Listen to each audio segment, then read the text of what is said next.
just a little girl in a big old Kirby world. This is a fun... I think this might be the first factory world that shows up in a Kirby game. Ooh. Damn, I don't remember this music, but it's good as hell. I'm so excited for the remake of this game introducing a mech ability. That's gonna be so good. God, look at the background here. I feel like this world is where all of the Kirby's Adventure GameCube, like, concept stuff ended up. You know, I would still love the Kirby's Adventure GameCube, like, some of the concept art show, like, twisted city locations, and I feel like this is what happened to those, you know? Because this, like, visually is very, not twisted in a haha, we live in a society way, like, welcome to my twisted mind, you know what I mean. Like, physically twisted, and just the backgrounds of, like, this level in particular has always reminded me of concept art from that game.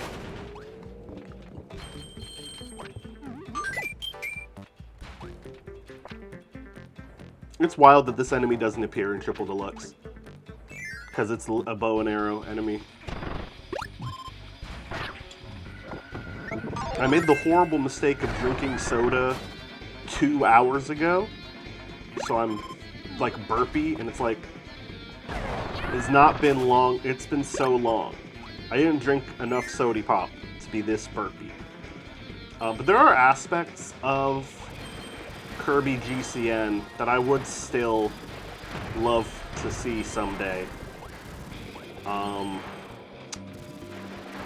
Obviously a lot of it became this game, you know? The, like I said, the twisted architecture, water being an ability in it, a return to form in terms of, like, copy abilities having movesets, which wasn't much of a thing in the handheld Kirby games, but specifically, like, the GameCube Kirby's Air Ride, or I guess just Kirby Air Ride design style, like, it had a very unique art style when it came to enemy designs, you know? And I'll be real, I miss it. Damn it! No! No! Good. Now I can try again. I'm not mad. I miss that art style. You know, like, I really like the Heat fan, you know, the little fire elephant that flies with its big ears. I like that more than Hothead or Burning Leo. That's my favorite fire ability enemy. I wish we could see, you know, enemies designed like that again. I really like that era. Damn. Alright, time for death again. Oh. No, C. Okay. I gotta be careful. I need to get hit by the electricity and not it, because if I come in contact with it too many times, I'll kill it and I won't have a way to die and I'll have to start the level over, and I don't want to do that. I wish there was a restart from checkpoint button in the main menu for moments like this, where I missed my one chance for something and I need to go back. There we go. I think it's also cool that, like, even outside of this game, we've been seeing concept art from the GCN Kirby game coming back, you know, like the Proto-Magalore design, the Morpho Knight design, Cleaning Kirby finally came back with a real moveset. Finally, good, okay. Let's see what's in here.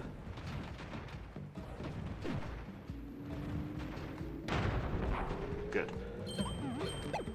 What does this do? Oh, I see, okay. Cute little room. Alright, back to the game at large. I think a castle level would be a cool, like, Kirby world archetype. You know, we have Castle Dedede, and the Jambastion Fortress was like an alien castle.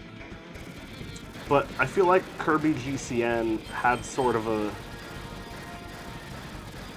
I don't know what I'm talking about. I would love to see a game where Dedede is a straight-up villain, or even a rival, like a game where the stakes are low and the plot focuses entirely around Kirby and Dedede's rivalry in the main line. Because like Dedede in that recent footage that just was revealed like this year, I think, showed him having like a big old battleship. And you know, HRD3 is what I think it's called. I'm not 100% sure, but that is a big, you know, King Dedede mech. Didn't get an ability for that, but you know what? It's fine. Ooh, okay. I don't need any health right now. Oh, so this is going to be one of them fire levels. You know, it's funny. The background of the outside area had like a very, not just industrial, also had like sort of an urban vibe, like a city under construction. I hope that the next mainline Kirby game is about... I hope it's got more body horror. I'm half joking. Forgotten Land did have body horror, like a little bit with the big mound of faces. And it's like, what is off limits for the Kirby franchise? Is anything off limits for the Kirby franchise? Is there anything they won't do? I hope not. Because Kirby's always done a really good job of taking stuff that, you know, feels kind of out of place. Like Zero shooting blood at you, which isn't as #edgy as I think it is for some people, because it could easily be interpreted as not blood. You know, people act like it's not Gygus from Earthbound levels of freaky, but Kirby games get away with some stuff, you know? And I just find myself wondering what the limit is. What is the line that they won't cross? Because it's not blood, it's not like alien body horror. What is it? Who knows? Not me. Alright, blow up on the big guy.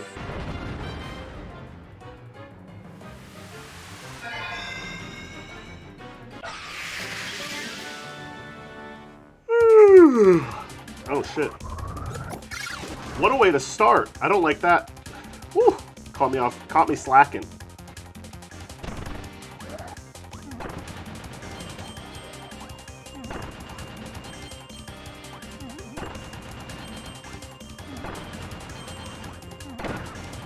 Oh shit.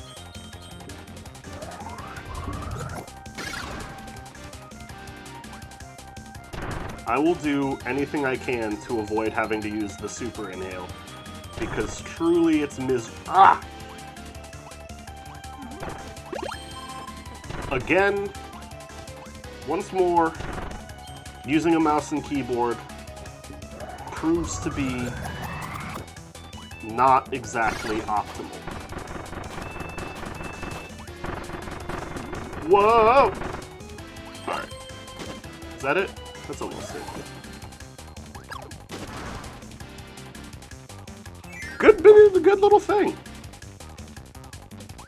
I feel like, as I'm playing this, something that is coming to mind. I actually want bomb food with this. Something that's coming to mind for me. I feel kind of like treasure roads in Forgotten Land would have been better like this, like something that you find in something that you find in levels, you know? Because accessing, I never liked the idea of I gotta go through the map in like several loading screens to access a minute of game. Like, the treasure roads are fun, but it feels kind of like a hassle to do them unless you're doing a bunch in a row. And even if you are doing a bunch in a row, you still have to go through so many loading screens. I really would have preferred if it were like in this game. This game does it really well, you know? Having them within the level.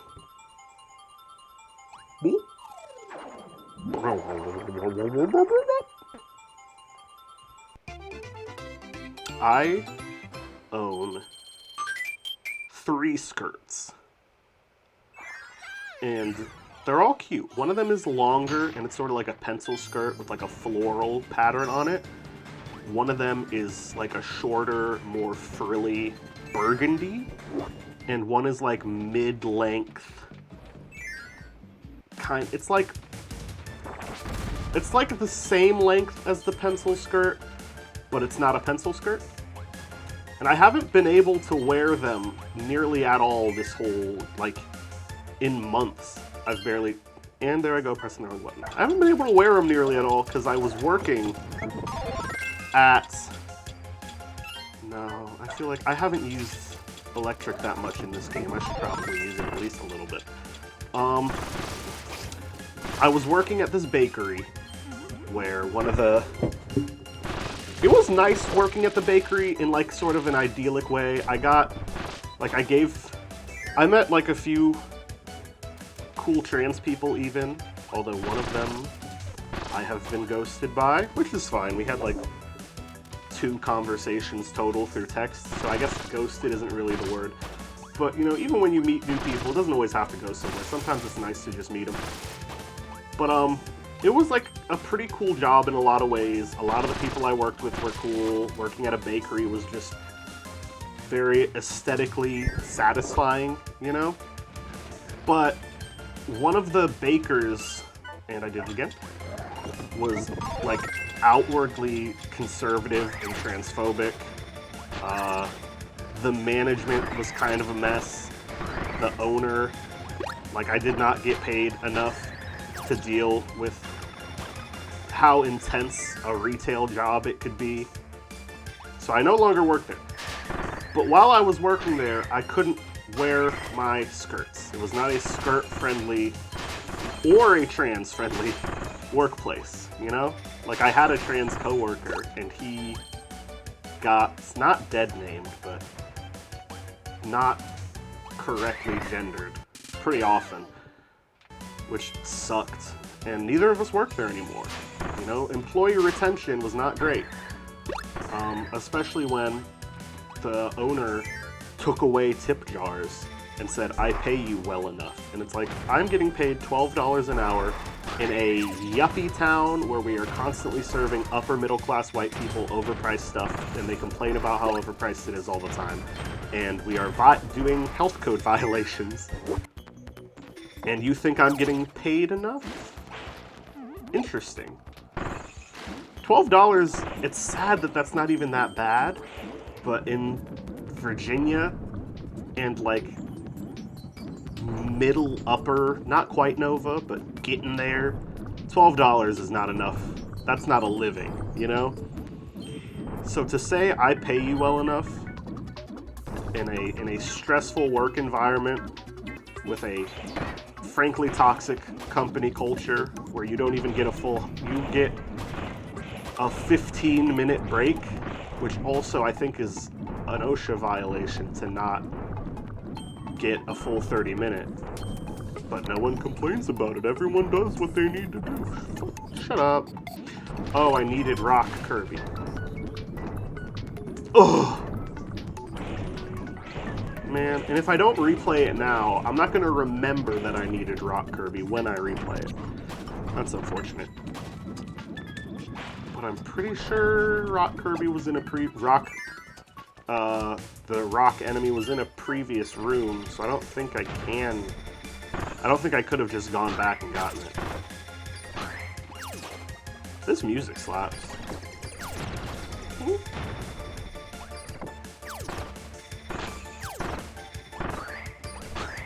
Oh, I forgot I could do this. That's a cool move.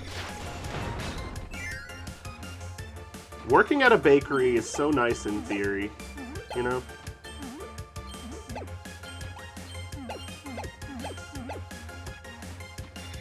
We also,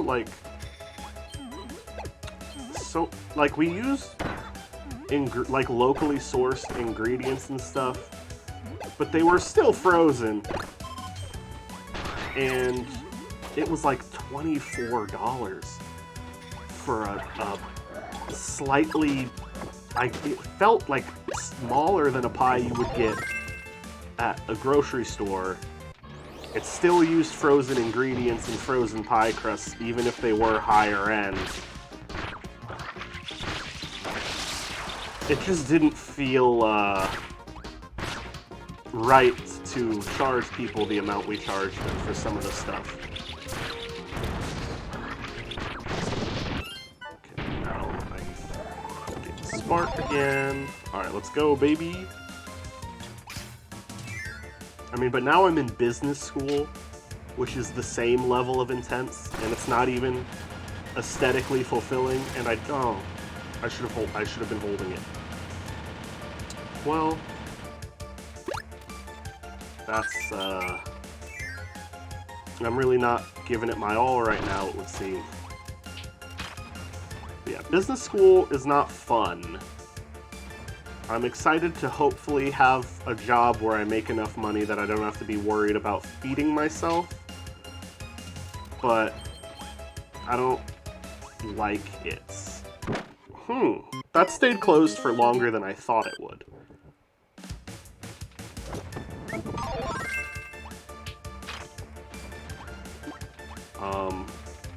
It's hard to meet people when you go to business school. Like, I'm not working.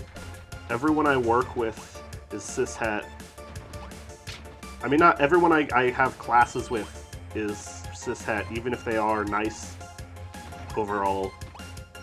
And when I do meet people who seem cool, it's like a real struggle to get them to respond. I don't know what I'm doing wrong. Probably something. But we don't need to complain. I don't need to complain about my social life while I play Kirby.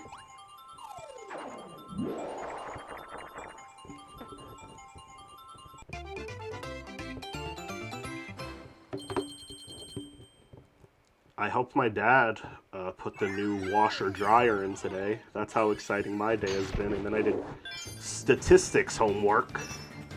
So, remember folks, it can always get worse. No, I'm joking. My life is fine, you know? Would I love it if it were better? Yeah, of course. I would love to not be in business school. But can't always get what you want. I'm privileged enough to be going to grad school. I can afford to do that, both in terms of like being able to afford tuition and being able to afford not having a full-time job at 22. That's nice. That's pretty good, hey.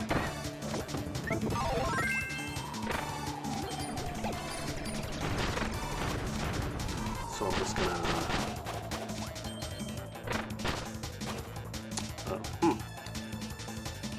Boop.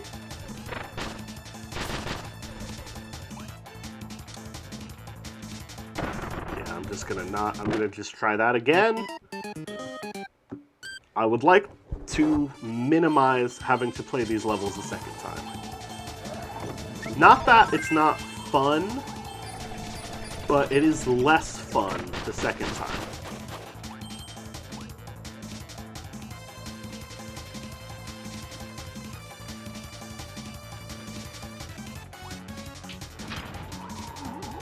Oh, that was nice of them to make a little wall. Thank you. There we go. No, I don't need that.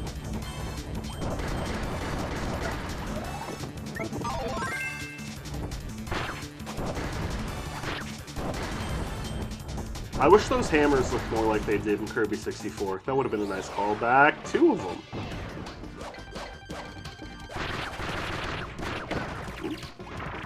Forgot it carries me forward.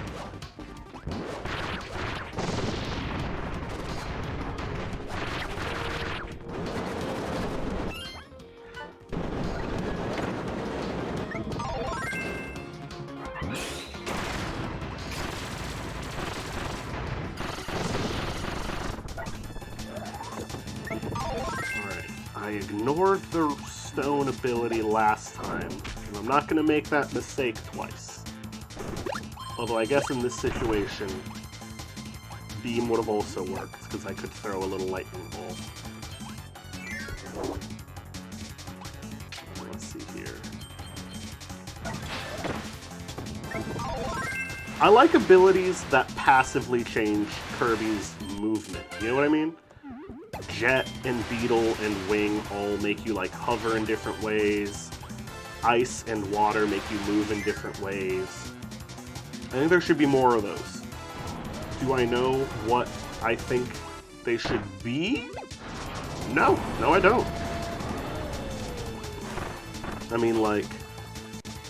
No, I really can't think off the top of my head what I would like these abilities. You know what would be cool? Like a propeller-based Kirby, wearing like a little propeller beanie, but fancier. I don't know what the moves would be, but having a little helicopter propeller on the top of Kirby's little head, that would be cute. I would like that. Alright, let's go. Let's destroy these guys. My mom bought 2 skeletons, and I have set them up in our front yard so they look like they're sitting on the bench near our porch, having a lively discussion.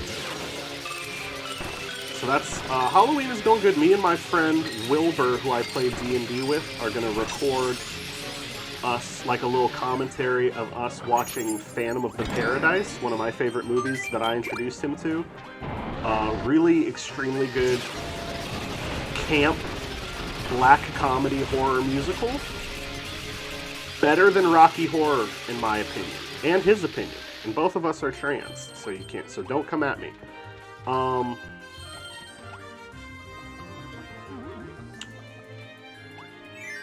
I fully lost my train of thought. Phantom of the Paradise is a great movie. It's about a guy who has written like a rock opera based on the Faustian legend of Faust, the first man to... down. Ooh, interesting. Faust, the first man to sell his soul to the devil. At least I think the first. Definitely one of the most famous. He's from, like, Germanic legend. He writes this cantata about Faust, and a very influential music producer hears it and says, I want that.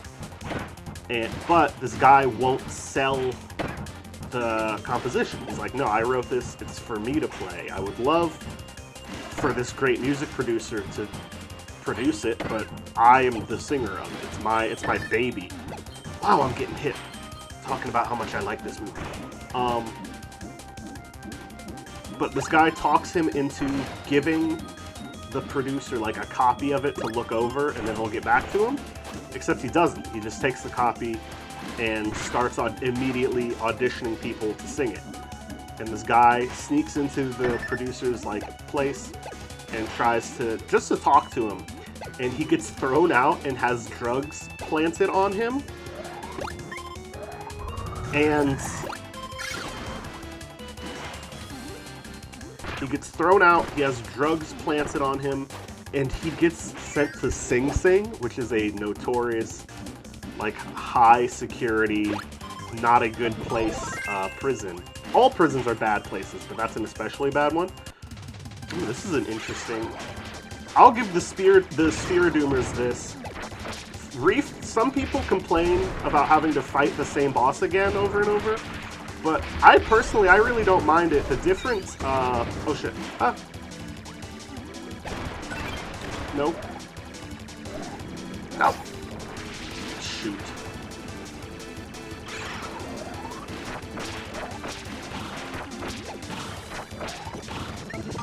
Okay, let's go. I thought for sure I would be able to swim, ice skate over the ice. Alright, good. He gets into this prison, he escapes from the prison, and he tries to blow up the music producer who screwed him over, blow up his, like, record production factory, but all he does is cause a horrible accident that, like, scars him and destroys his vocal cords. So then he becomes like a Phantom of the Opera. He steals this, like, costume mask. Or no, he doesn't steal it. He gets given it later. But he has this costume mask that is really good. It makes him look freaky as hell, which I like. And he starts murdering people, you know? Like, they're recording a music video, or I guess this is the late 70s, so I don't know if they did music videos back then. I'm 22. They're recording one, and there's like a fake car, and he puts a car bomb in the fake car. At one point, there's this musician who is performing this like Frankenstein-inspired number. There's a surprising amount of water levels in the factory world, huh? I'm not mad. That's interesting. You know what isn't utilized enough in video games is like mountainous hot spring as an environment. Like Goron Mountain, like Death Mountain hot springs from Breath of the Wild, Twilight Princess, etc. I love that kind of environment. Like not quite a volcano. But so in this movie, he does all these funny murders until Faust is like, listen, man, so sorry. Not Faust, sorry. Swan, the name of the music producer, is like, so sorry all this bad stuff happened to you, dude. Listen, just keep writing it, and I'll let you pick who sings it. It'll be great. And so Winslow, the composer, is like, okay. And he's given this like metal box that lets him speak. Pop. But then, you know, Swan betrays him, bricks him up in the recording booth, and seduces the guy Winslow loves. And you find out that... I am going to spoil it. This movie is very old. I should have taken the candle. I bet the candle... I don't know why I would have taken the candle. It definitely would have been put out by the water.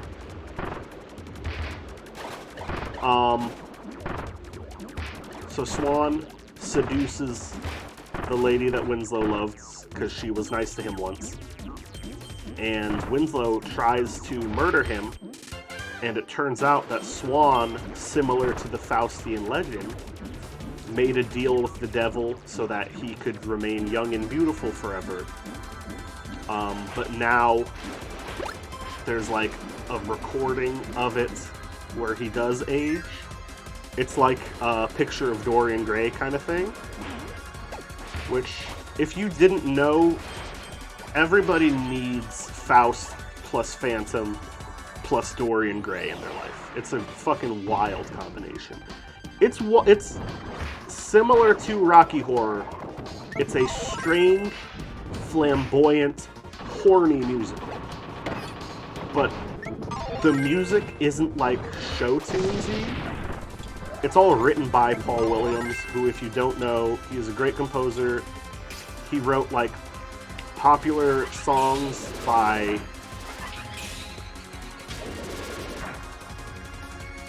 Oh. There we go. Popular songs by Three Dog Night, like old-fashioned love song. They performed it, but he wrote it. He was the lyricist. He was either the lyricist or the composer for fucking Rainbow Connection, which is one of the most... It's a good song. You know, I can't quantify the quality of it, but it's good, trust me. He's a great composer. I love him. Great songwriter. And I love all the songs in the movie, but they aren't show tunesy. Is something that some of my like musicals Broadway friends have been thrown off by. Is they expect when I say it's like Rocky Horror, they expect it to be... I mean, and obviously Rocky is not super show tunesy, but it's more show tunesy than Phantom is, I think. I'm not a huge fan of Rocky Horror. I would like my representation. I don't think all representation has to be quote-unquote good representation, because you get some of the most sterile, boring representation with that mindset. I love these eels. I would love to have one as a pet. Cuties. Cuties, the lot of them. But I would like it if the only trans representation wasn't a huge pervert who's evil. that's not. That's sure is reinforcing a stereotype that I'm not a fan of. Interesting. Is this gonna reveal... Oh, this is a neat little puzzle. Pretty simple, but I like it anyway. Yeah, I don't want... Like, if there's 2 gay characters and one of them is horrible, that's cool. But if there's 1 gay character... If there's only 1 queer character, I'd like them to be complex. Not just wholly good or wholly evil. And Rocky Horror leans into the evil. And even if it is fun, it's not what I'm after. Obviously, there are, like, older... and even younger queer and trans people who really like it, and it's like the first time they saw anyone like themselves. And that's fine, you know, good for you to like it. It's not for me. And I don't like when people act like it's insane that I am not a huge fan of it. But so Phantom of the Paradise does have the only gay character is a huge gay stereotype. But he's not, like... evil or good. He's kind of just a guy, so I'm cool with it. His name is Beef also, which is great. So, you know, I like it. I like him. In my mind, Winslow is definitely bisexual, because he's a fucking hot mess. Okay. Sometimes you gotta stop and watch what's happening and, like, think about things. Whoa! Whoa! I like that you can do it once. And I like that you can do this. Crazy that that is not in subsequent Kirby games. It's a good move and I like it. I guess it's not super relevant because the 2 best... I mean, that move and the charge attack are all you really need, but still, I like it. But so me and Winslow... me and Wilbur, my friend, are gonna record us watching it with commentary. Thought for sure there'd be something up there. Hehe. Cool.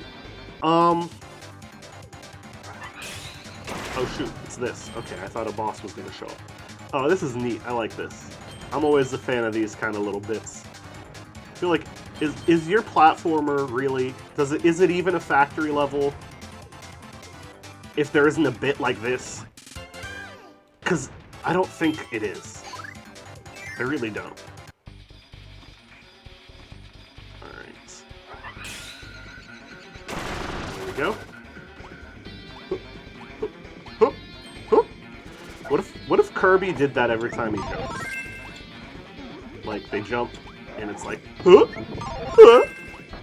Games where the character makes a noise or has a line for every time they perform an action are truly insufferable.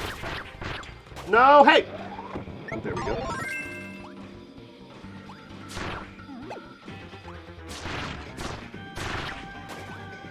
Hey, I need that hot dog. Kirby, the biggest glizzy goblin on this earth. On this big of an earth. Oh, I really like just having a guy there to show how fast it moves. That's cute. That's funny. I like that.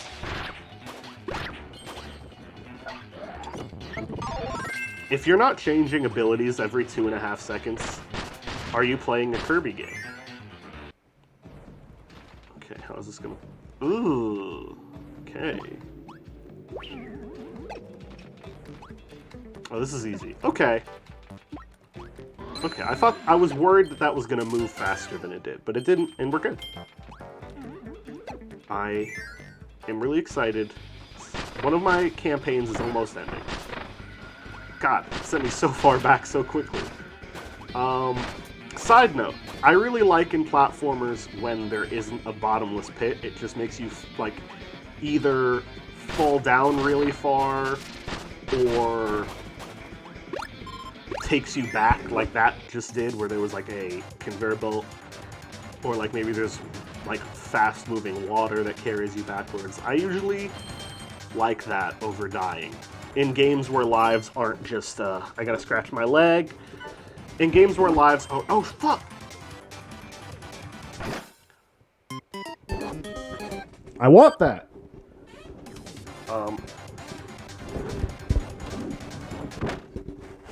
I went to scratch my leg again and I forgot to pause. I only feel that way in games that don't hand lives out to you. In a game that hands lives out to you, I would always rather they just have a bottomless pit, because it's like, you know, I'm gonna end up at a checkpoint, you're handing the lives to me, it doesn't matter to me. But in games where lives matter, or like checkpoints are doled out sparingly, I like that level design philosophy of like failure. Oh, I forgot about these guys. I really love how this world recolors a lot of enemies. I really do. I think I don't mind reusing enemies in these games. I really don't. I just want them to look cooler to show that I'm further along in the game. Like the little woofy guys in Forgotten Land, how they become like more primal the further you get in the game. I like that.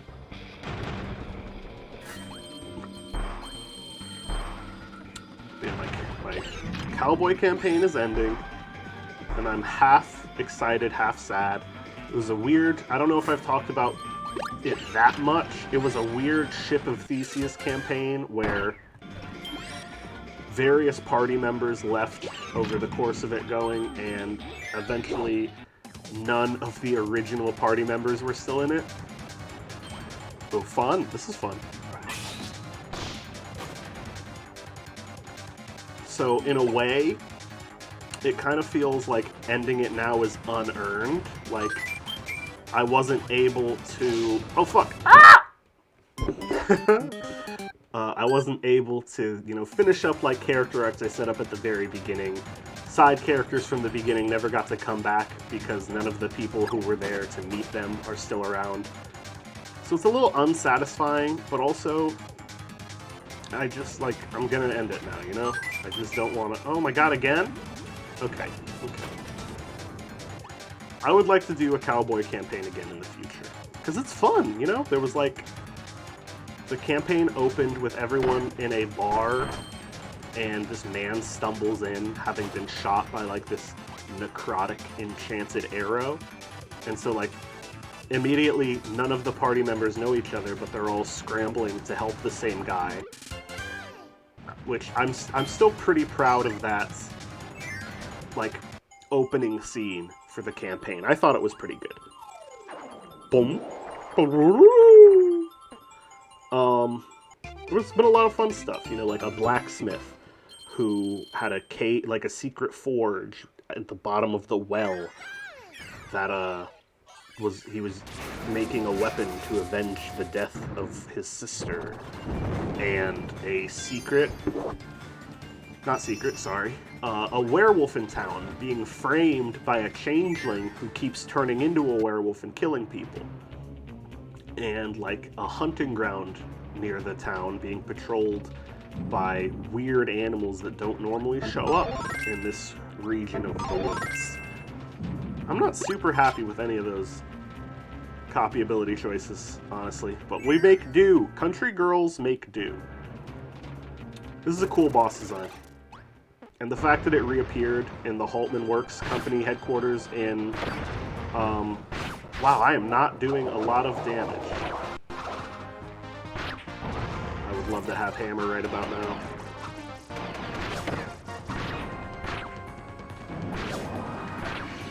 Wow, I'm doing pretty bad. The fact that they show up in the Haltman Works company does lead me to believe that Haltman and those, like, weird beings are probably, like, at least descended from the Ancients, if this is where, like, the Ancients' homeworld. This is a cool design. I've always liked this design. Oh, fuck. Damn. Alright.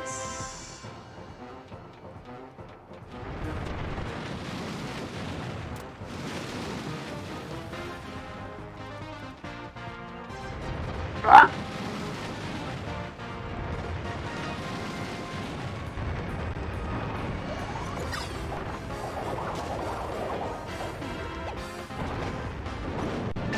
Oh, shoot.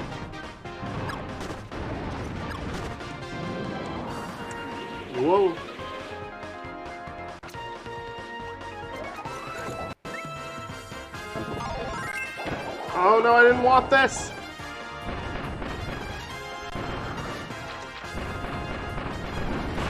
Okay.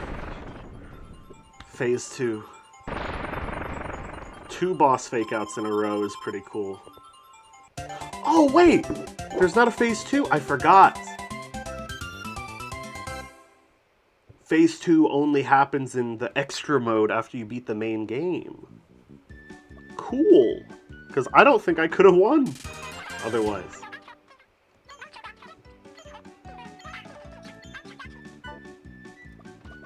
Smash that dragon to smithereens is mean, Magalore. He's just doing his job. Alright, wing Kirby time, baby! Yeah, let's go.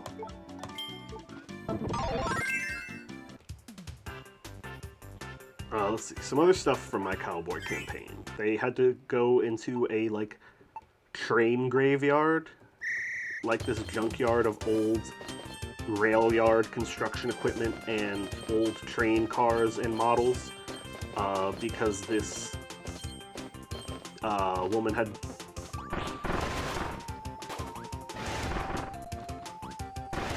How do I... What am I missing here? Condor had... Oh, it's just the fact that I'm running when I do it. Okay. Well, there's... I don't want to be doing that move.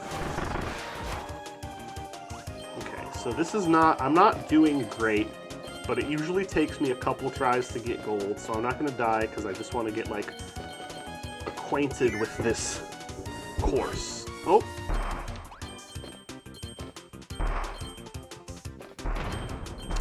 There was another one over here. Yeah.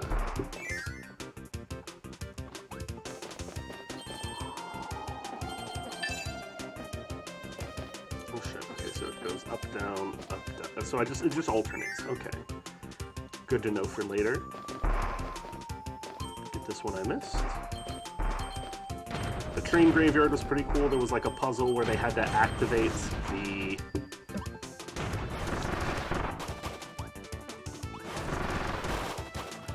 There was a puzzle where they had to activate an old abandoned like engine so they could plow through an impassable wall, which I thought that was a fun puzzle.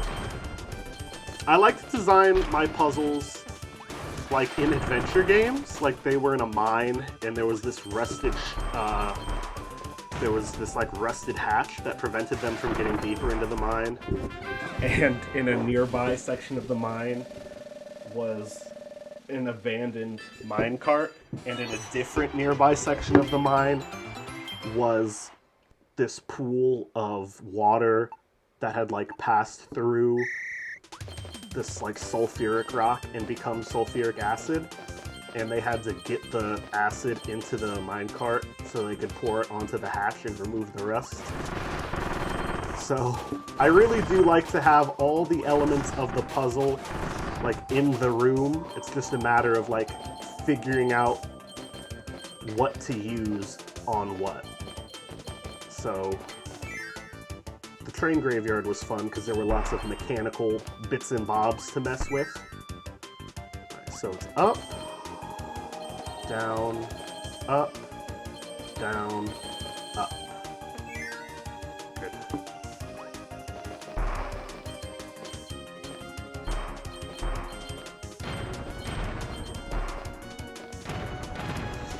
Wow. It's wild how much better I do when I just kind of slow down for even a second. Okay, I'm not good at getting these guys, but that's okay. Wow. I was doing good. I feel less good now that I keep missing stuff, but that's okay.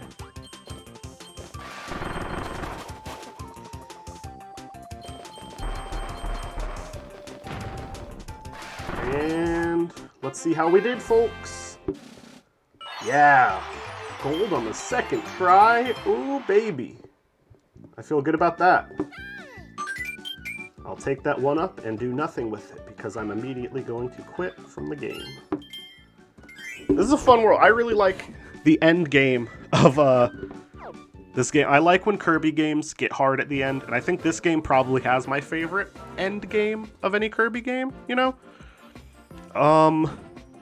It's one of the only Kirby games where the end game is as long as it is in this, because like most Kirby games, like Star Allies, only like the last 2 levels are challenging. Triple Deluxe's final world is fine, but it kind of rehashes a lot of old aspects, and Planet Robobots is fine, just not long enough in my opinion. So 2 worlds of endgame where it's actually starting to get kind of hard, love that. Not too hard, I beat this game when I was 7, but you know, enough to be engaging. So yeah, thank you if you watched this, and make good choices and treat each other kindly.